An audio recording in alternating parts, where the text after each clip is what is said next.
Dr. Elena Rodriguez sat in the dark control room of the Deep Space Communications Array. The screens around her showed numbers and signals from space.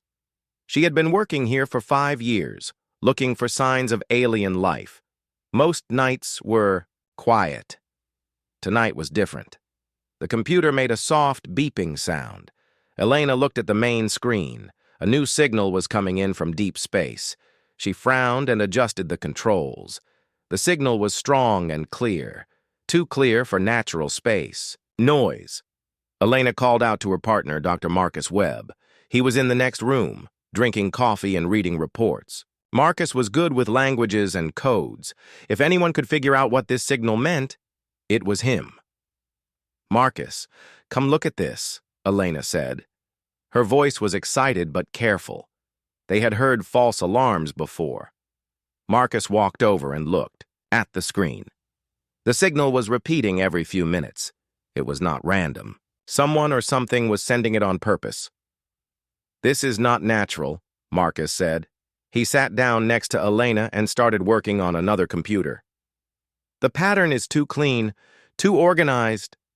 Elena nodded. She had thought the same thing. "Can you decode it?" Marcus worked for an hour. The signal was complex but not impossible. It used math and simple pictures to share information.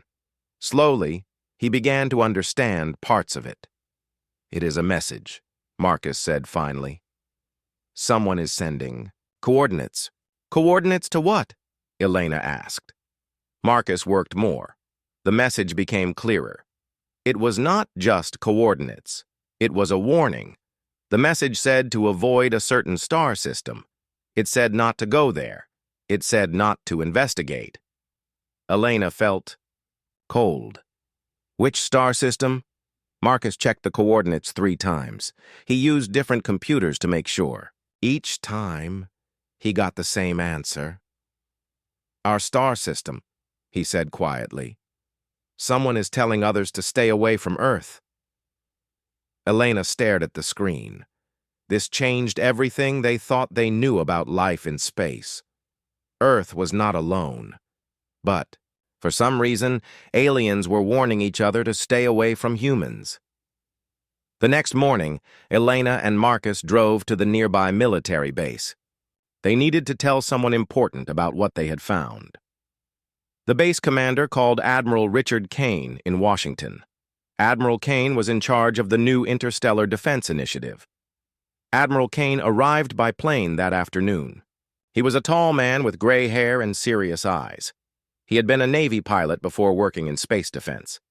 He listened carefully as Elena and Marcus explained what they had found. "Show me the message," Admiral Kane said. They played the decoded signal for him. The warning was clear. Multiple alien civilizations were sharing information about Earth. They were telling each other to avoid this solar system at all costs. Admiral Kane was quiet for a long time. Finally, he spoke. "How long have these messages been sent?" Marcus had been working on that question all morning. "We checked our old records. Similar signals have been coming in for over 200 years, but they were too weak for our old equipment to notice." 200 years, Admiral Kane repeated. "That is about when we started using machines and factories." Elena nodded. "The timing matches. The signals started when humans began changing the world with technology." Admiral Kane made some phone calls. Within a week, he had put together a team to study the alien messages. Elena and Marcus were part of the team. Dr. Lisa Park, a space scientist, joined them. So did several military, officers, and computer experts. The team worked in a secret building in Nevada. They had the best computers and communication equipment. Their job was to learn everything they could about the alien warnings. Over the next month, they found many more messages. The aliens were not just warning each other about Earth.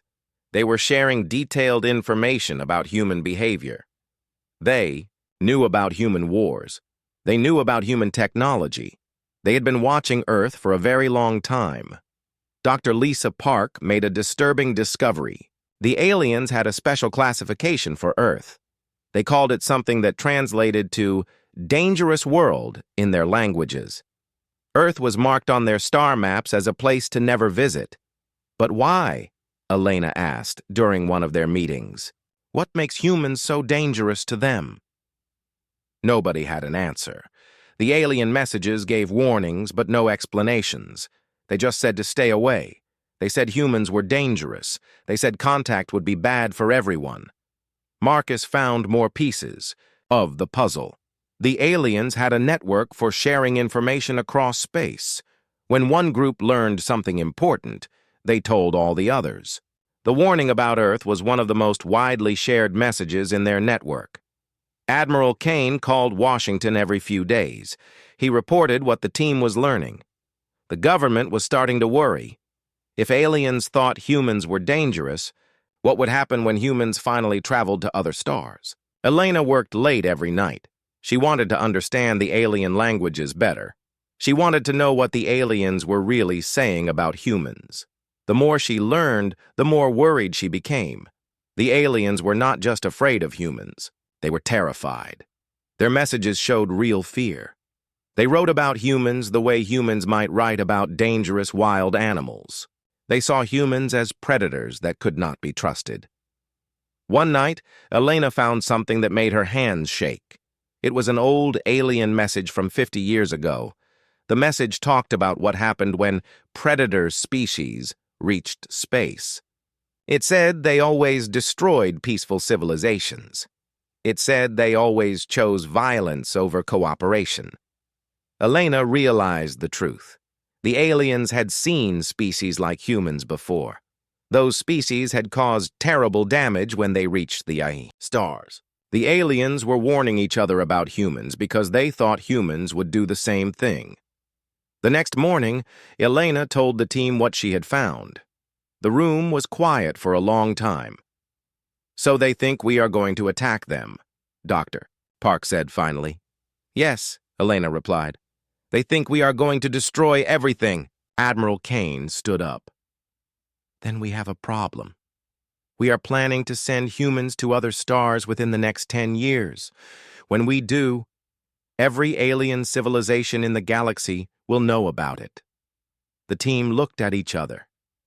They had found proof that humans were not alone in the universe. But they had also found proof that every other intelligent species was afraid of them. The question now was simple but terrifying. What would happen when humans finally left Earth and met their alien neighbors? Captain Jake Morrison checked the ship's controls one more time. The Aurora was 3 months away from Earth, traveling toward the closest star system to home. This was humanity's first trip to another star. Jake felt the weight of that responsibility. Every day, the Aurora was not a military ship. It was built for exploration and research. The crew of 42 people included scientists, engineers, and a small security team. Their mission was to build humanity's first research station around another star. Dr. Elena Rodriguez sat at her communication station on the bridge. She had volunteered for this mission after spending 2 years studying alien messages on Earth.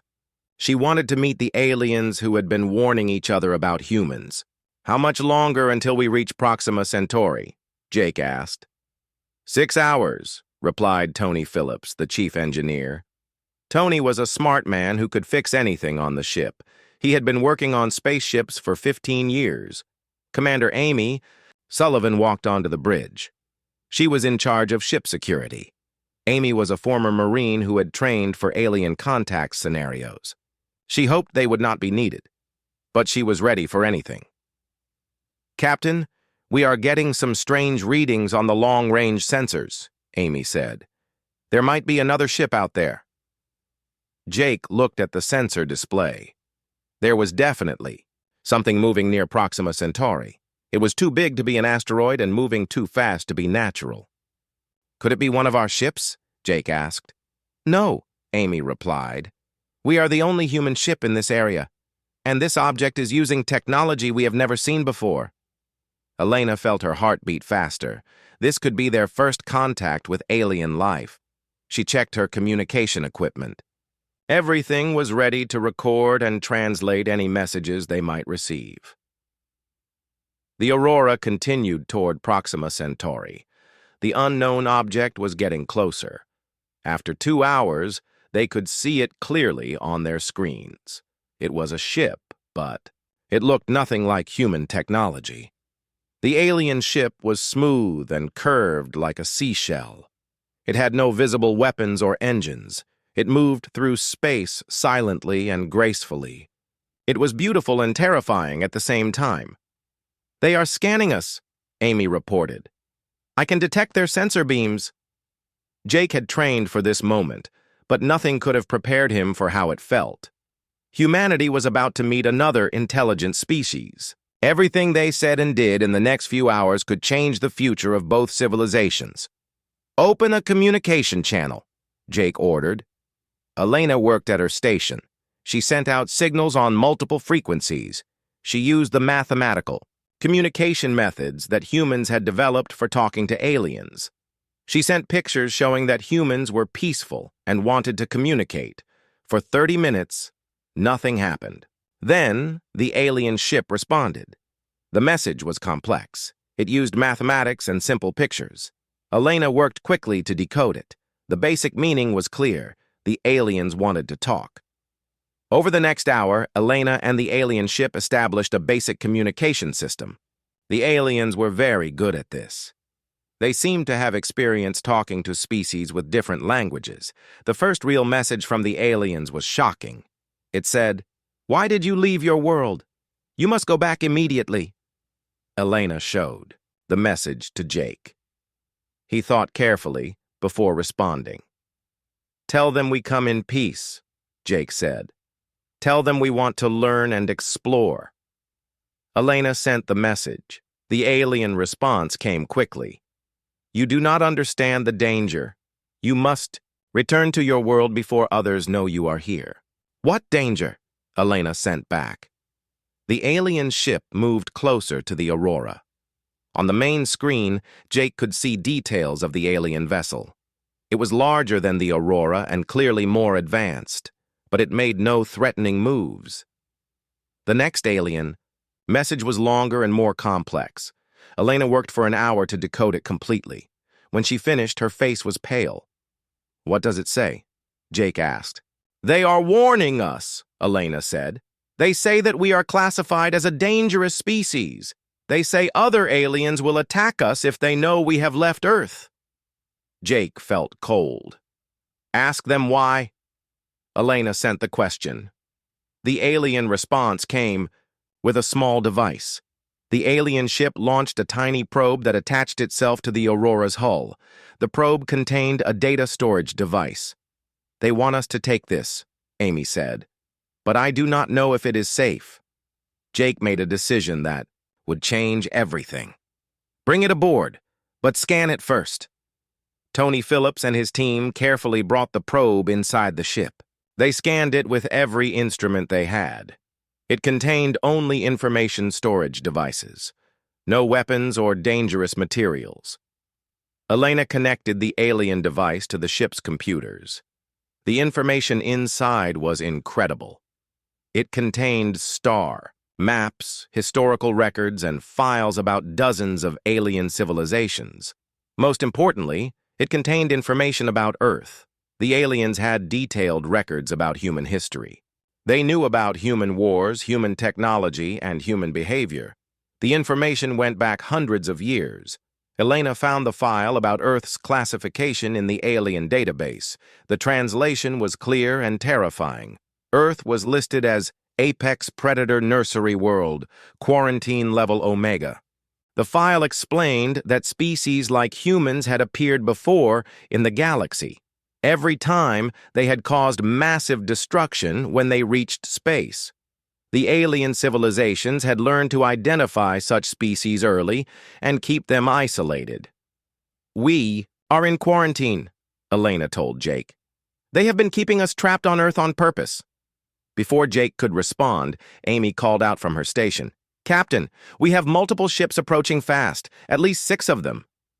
On the screen, Jake could see new ships coming toward them. These ships looked different from the first one. They were darker and more angular. They looked like warships. The first alien ship sent one final message. "The Watchers have detected you. We tried to warn you. You have broken the quarantine. Now they will come to investigate. You have put both our species in danger by leaving your world." The alien ship that had tried to help them suddenly accelerated away from the Aurora. It was fleeing from the approaching ships. "What are our options?" Jake asked Amy. "We can run or we can fight," Amy replied. "But those ships are much more advanced than ours." Elena was still reading the alien database. She found more information about the Watchers. They were a group of alien species that enforced the quarantine around dangerous worlds. When a quarantined species tried to leave their home system, the Watchers investigated. Sometimes the Watchers just forced the dangerous species to go home. Sometimes they destroyed them completely. It depended on how much of a threat they posed to galactic civilization. "The Watchers are coming to decide if we should be allowed to exist," Elena told the crew. Jake looked at his crew. These people had volunteered for a mission of exploration and discovery. Now they might all die because humanity had been marked as too dangerous to live among the stars. The approaching ships were close enough now to see clearly. They were huge, much larger than the Aurora. Each one looked like it could destroy the human ship easily. Jake opened a communication channel to the entire Aurora crew. "This is the captain. We are about to make contact with alien civilizations. They may view us as hostile. Everyone stay calm and follow orders. We represent all of humanity here today." Elena tried to send peaceful messages to the approaching ships. She used every communication method she could think of. The alien ships did not respond.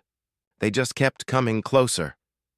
"Captain," Amy said quietly, "I think we should prepare for battle." Jake nodded. This was not how humanity's first contact with aliens was supposed to happen, but it looked like they had no choice. The Aurora had been built for exploration, but it could be converted for fighting if necessary. The crew had trained for this possibility. Jake hoped they would not need to use that training. As the alien ships surrounded the Aurora, Jake wondered if this was how humanity's journey to the stars would end. Would the first human interstellar mission also be the last? The answer would. Come soon. The Watchers were here, and they were about to decide humanity's fate. Ambassador Zix-7 of the Harmony Collective floated in the Great Assembly Hall of the Galactic Council. The hall was enormous, built to hold representatives from hundreds of different worlds. Today, the emergency session was about one topic. The humans had left their world. Zix-7 was worried. In his 300 years of life, he had never seen the council so frightened. Representatives from across the galaxy had traveled here within days of hearing the news. The humans had broken quarantine. A ship full of predators was now loose in space. Dr. Helen Gray sat in a special booth designed for human physiology. She was humanity's first diplomatic representative to the Galactic Council. Helen had been a diplomat on Earth for 20 years before being chosen for this historic role. She was connected to the meeting through a quantum communication system that let her talk to the Council in real time. Helen looked around the assembly hall through her viewing screen. She had never imagined anything like this. Creatures of every shape and size filled the vast space. Some looked like large insects.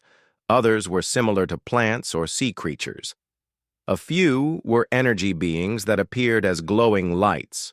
What struck Helen most was how peaceful they all seemed. These beings moved slowly and spoke quietly.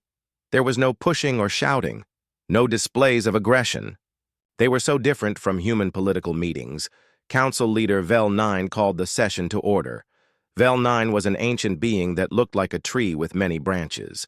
She had been leading the council for over 500 years.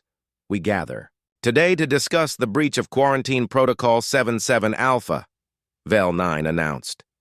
Her voice was transmitted to every representative through neural translators.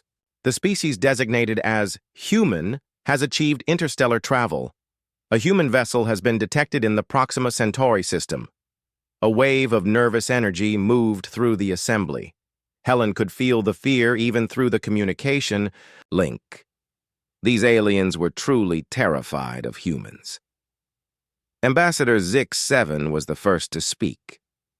Honored Council, the Harmony Collective has studied the human species for 2 centuries.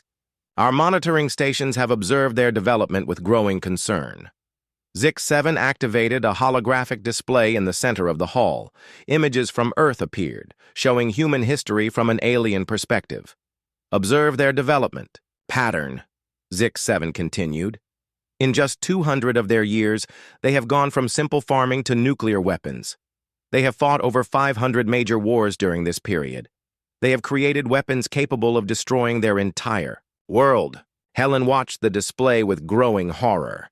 The aliens had recorded everything. Every war, every battle, every act of human violence had been documented and studied. Another representative stood to speak.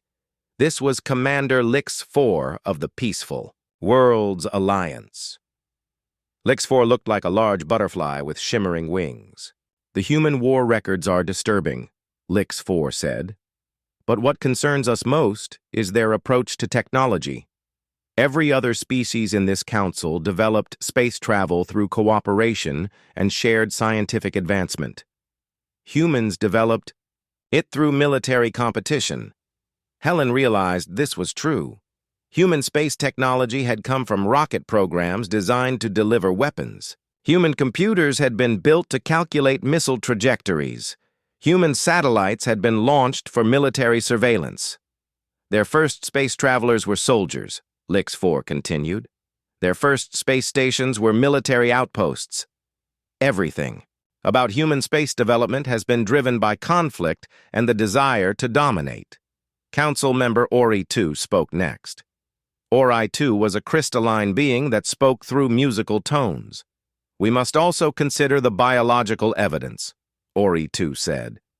Humans are natural predators. They evolved from hunting creatures. Their eyes face forward for tracking prey.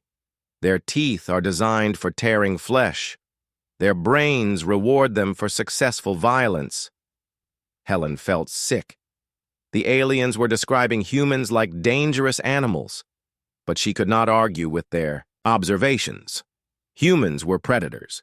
Human biology and psychology were shaped by millions of years of hunting and fighting. Every peaceful species in this council evolved from plant eaters or filter feeders, Ori-2 continued. We developed intelligence to avoid conflict and find food efficiently. Humans developed intelligence to hunt more effectively and defeat their enemies. Vel 9 gestured for quiet. Ambassador Zix-7, please share the historical precedent. Zix-7 activated another display. This one showed star maps with large dark areas marked in red. 3 times in galactic history, predator species have achieved space travel, Zix-7 explained. Each time, they have caused massive destruction before being stopped. The display showed the Vorthan Empire, which had enslaved 47 worlds before being defeated by a coalition of peaceful species. It showed the Kretic Horde, which had destroyed entire solar systems for resources. It showed the Mantis Collective, which had turned living beings into tools for their hive mind. Each of these species started the same way, Zix-7 said. They claimed to come in peace. They said they wanted to trade and learn, but their predator nature always took over. They always chose domination over cooperation. Helen felt the weight of this history. The aliens were not being unreasonable. They had good reasons to fear species like humans. Dr. Helen Gray activated her communication system.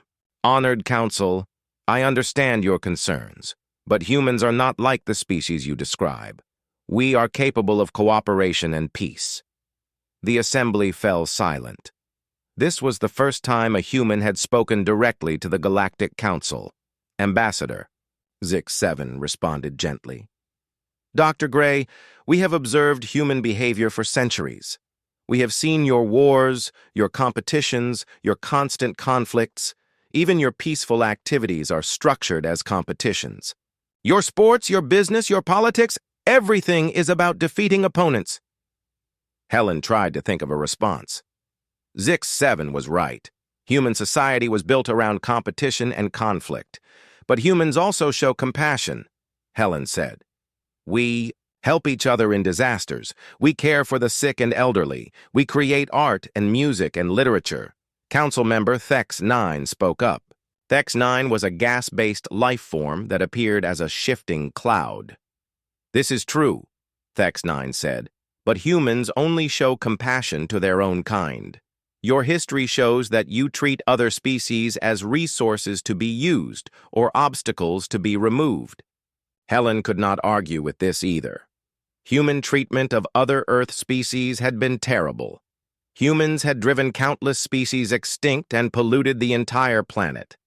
The evidence is clear, Vel9 announced.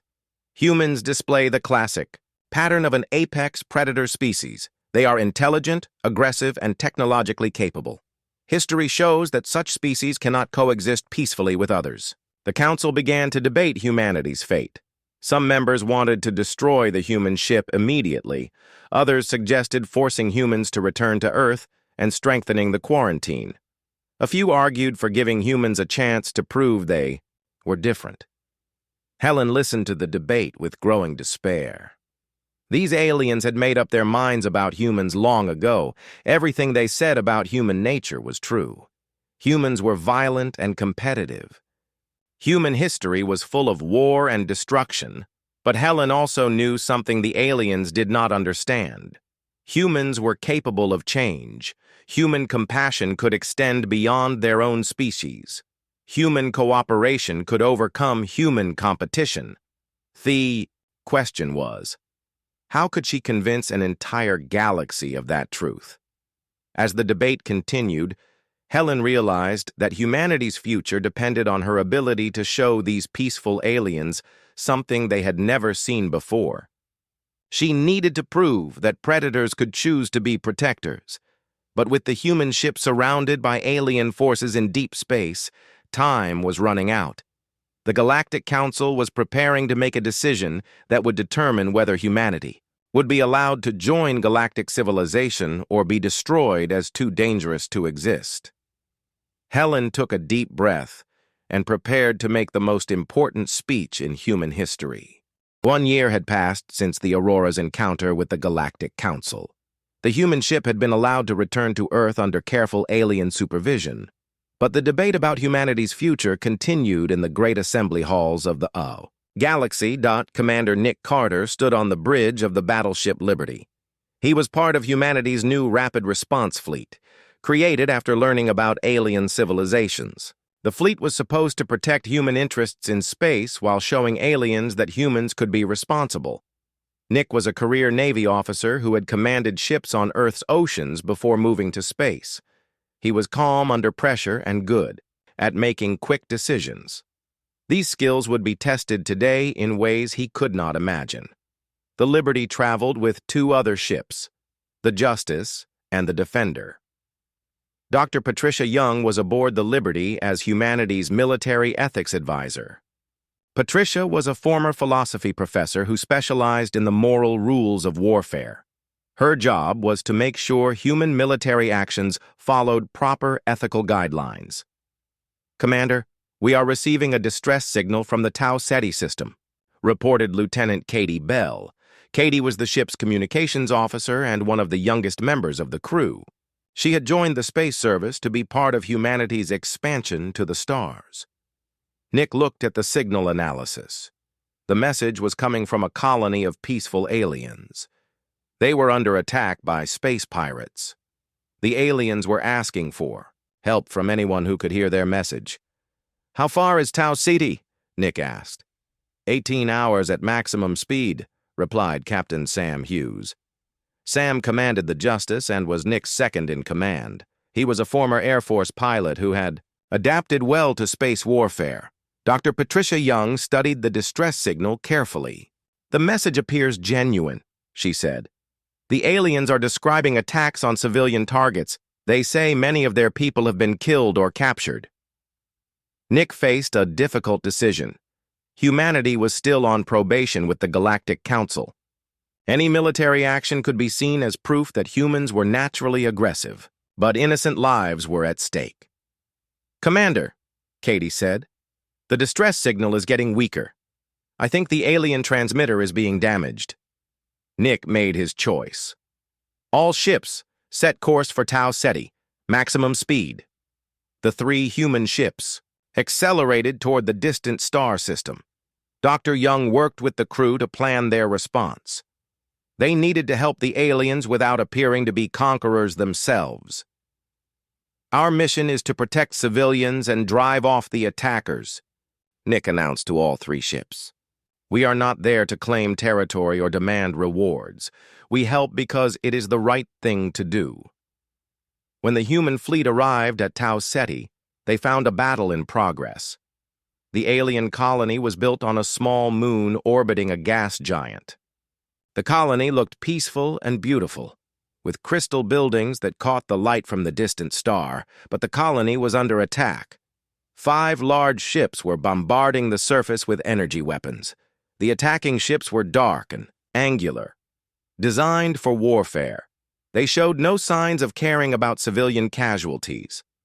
The pirates are targeting residential areas, Katie reported. They are not trying to capture military targets. They are trying to terrorize the population. Nick felt anger rising in his chest. This was exactly the kind of senseless violence that gave predator species a bad reputation, but he forced himself to stay calm and think tactically. Sam, take the Justice and attack the pirates from the left. Katie, tell the Defender to attack from the right. We will hit them from the center. The human ships moved into combat formation. Nick had trained for battles like this, but he had never fought against alien technology before. He hoped human weapons would be effective. The pirate ships detected the approaching humans and turned to face them. They were larger than the human ships and appeared to be heavily armed. But Nick noticed something interesting. They moved slowly and without coordination. These pirates are not professional military, Dr. Young observed. They fight like criminals, not soldiers. The battle began when the pirates fired first. Their weapons were powerful but inaccurate. The human ships used their superior speed and coordination to avoid most of the enemy fire. Nick gave the order to return fire. Human weapons had been designed for efficiency and precision. The Liberty's missiles found their targets with devastating accuracy. One pirate ship exploded immediately. Captain Sam Hughes proved why he had been chosen for this mission. The Justice dodged between 2 pirate ships, firing at both of them. Sam's tactical skills allowed him to damage both enemies while avoiding their return fire. The Defender used a different approach. Instead of attacking the pirates directly, it moved to protect the alien colony. When the pirates tried to resume their bombardment of the surface, the Defender intercepted their weapons fire. Dr. Young watched the battle with mixed feelings. The human ships were winning easily, but their effectiveness in combat was frightening. In just 30 minutes, they had destroyed 3 pirate ships and disabled the other 2. "Commander," Katie called out, "we are receiving a message from the surviving pirates. They want to surrender." Nick considered his options. The pirates had been attacking innocent civilians, but they were now helpless and asking for mercy. "Tell them to surrender all weapons and prepare to be boarded," Nick decided. "We will take them prisoner, not execute them." This decision surprised Dr. Young. In the heat of battle, many species would have destroyed the defeated enemies. But Nick chose to show mercy even to criminals who had shown none to their victims. The human ships secured the surviving pirates and began rescue operations. On the alien colony, Lieutenant Katie Bell coordinated with the alien survivors to locate people trapped in damaged buildings. What happened next amazed everyone involved. The human crews worked tirelessly to rescue alien civilians they had never met. They shared their medical supplies and food with the injured aliens.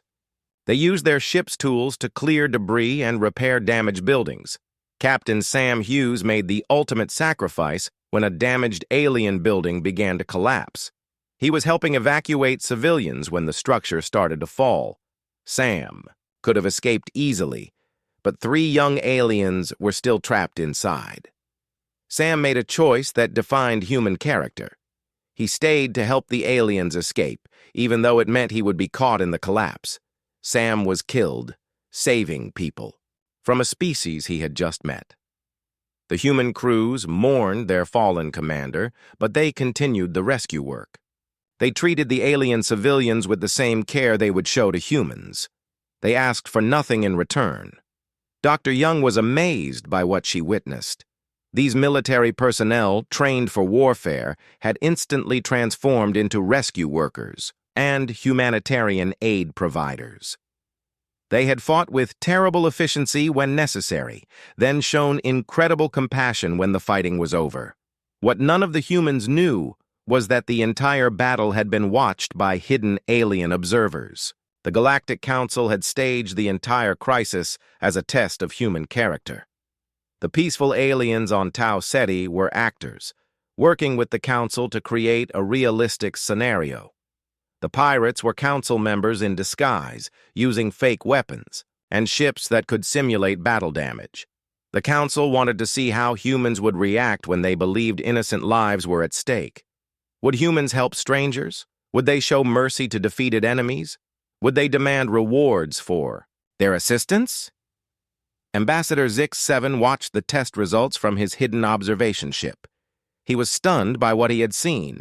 The humans had performed exactly as Dr. Helen Gray had promised they would.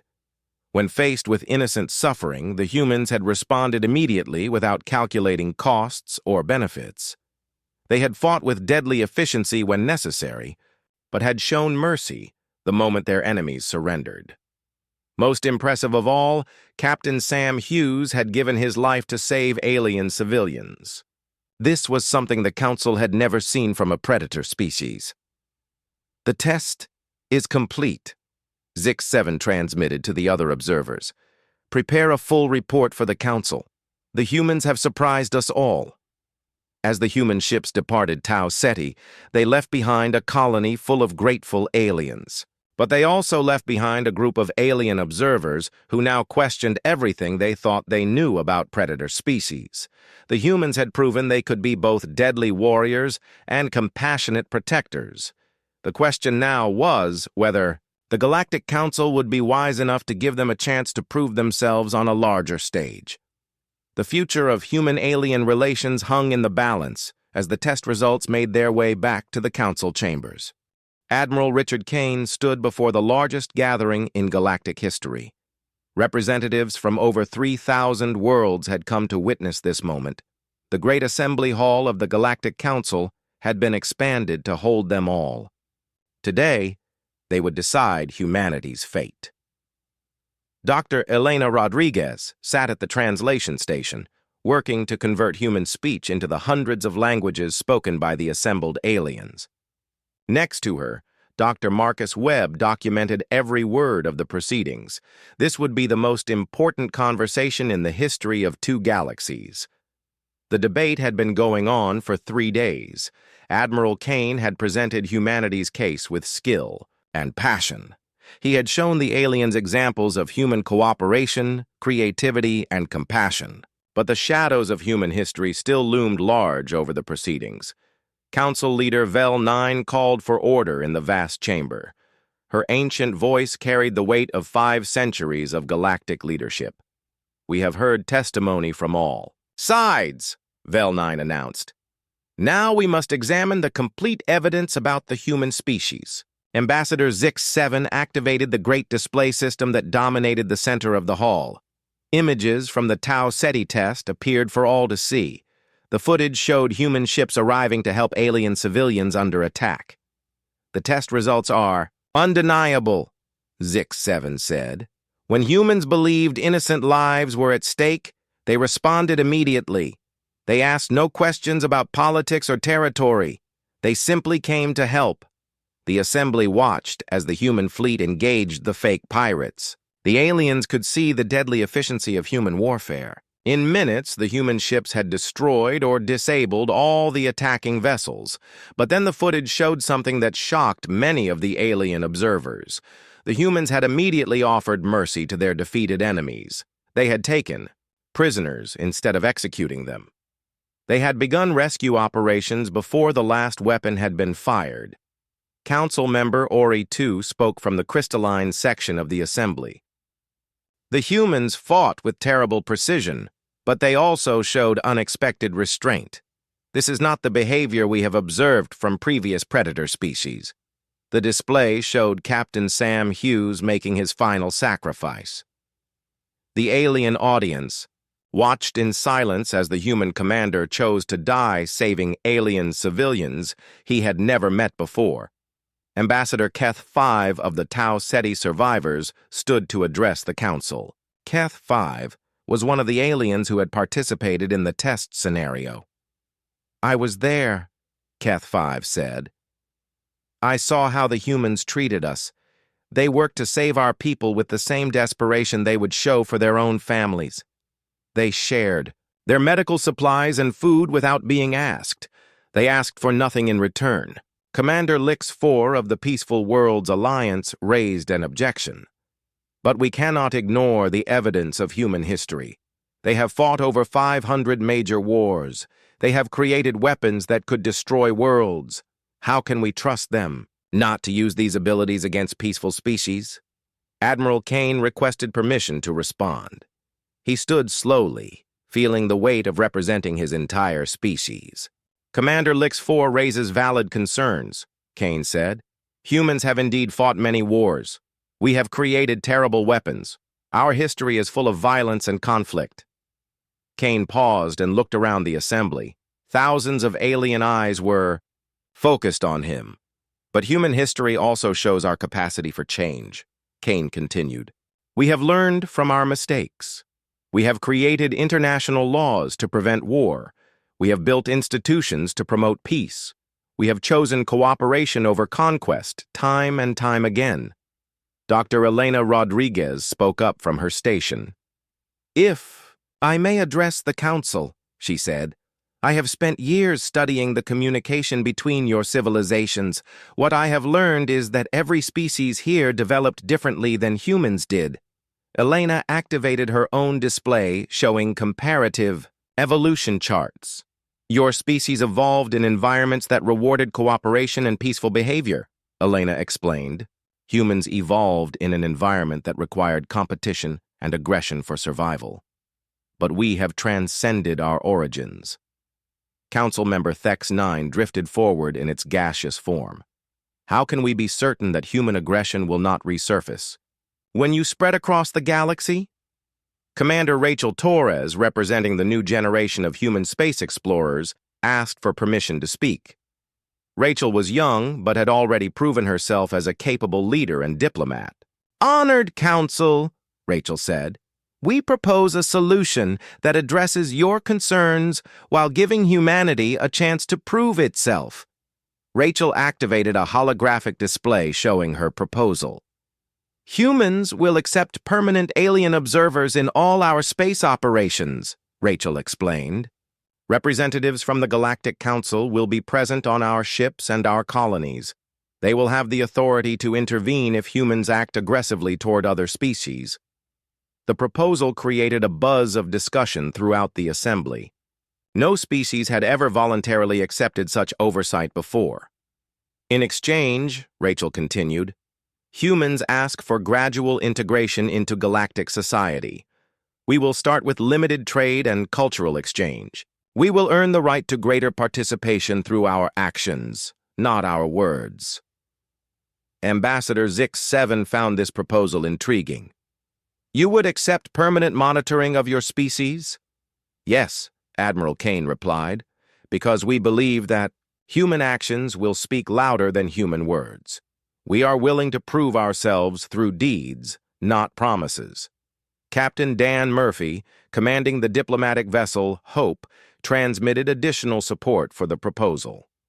"The monitoring system would protect both humans and aliens," he said. "If humans prove trustworthy, the oversight can be reduced over time. If not, it can be increased or terminated." Council Leader Vel 9 called for a recess to allow the representatives to consider this unprecedented proposal. The assembly hall buzzed with conversation as thousands of aliens discussed what they had heard. Dr. Marcus Webb worked with his recording equipment, making sure every word of the proceedings was preserved. This was the most important moment in human history, and he wanted future generations to understand exactly what had happened. When the council reconvened, the debate continued for hours. Some aliens argued that any predator species was too dangerous to trust. Others pointed to the Tau Ceti test results as proof that humans were different from previous aggressive species. The survivors from Tau Ceti spoke powerfully in favor of giving humans a chance.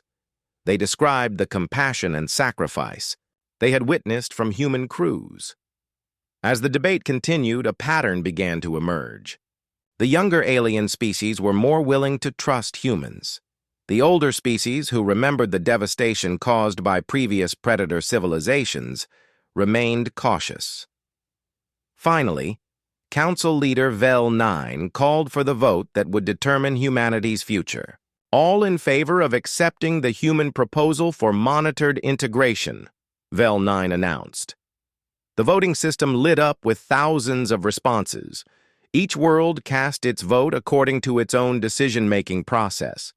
Some voted immediately. Others took time to consult with their home governments. Dr. Elena Rodriguez watched the vote count with her heart pounding. Green lights indicated votes in favor of humans. Red lights indicated votes against. Yellow lights showed abstentions. The counting took over an hour. When it was finished, the results were closer than anyone had expected. The proposal is accepted by a margin of 12 votes, Vel 9 announced. A collective exhale seemed to move through the human delegation. They had won, but barely. However, Vel 9 continued, the Council imposes additional conditions. Human expansion will be limited to uninhabited systems for the first 50 years. Any aggressive action by humans against other species will result in immediate termination of this agreement. Admiral Kane accepted the conditions without hesitation. The human government agrees to all terms, he said. As the Great Assembly began, to disperse, Ambassador Zik-7 approached the human delegation. Admiral Kane, Zik-7 said, I voted in favor of your proposal, but I want you to understand the magnitude of what has happened here today. Kane nodded respectfully. For the first time in galactic history, Zik-7 continued, we have chosen to trust a predator species. We are betting the future of galactic civilization on the hope that humans can control their aggressive instincts. Kane felt the weight of that responsibility. We will not disappoint you, he said. I hope not, Zik-7 replied. Because if humans prove to be like the predator species that came before, the galaxy may not survive the mistake. As the human delegation prepared to return to Earth, they carried with them the greatest prize in their species' history, the chance to join galactic civilization. But they also carried the greatest responsibility any species had ever been given. The future of thousands of worlds now depended on humanity's ability to prove that predators could choose to be protectors. The test was over. The real challenge was just beginning. Admiral Kane looked out at the stars and wondered if humanity was ready for the burden of proving that evolution did not have to determine destiny. Time would tell if the galaxy had made the right choice in trusting the humans. The age of human expansion into the galaxy had begun. Whether it would be remembered as the beginning of a golden age or the start of another dark period in galactic history remained to be seen. But for the first time since leaving Earth, humans were not alone among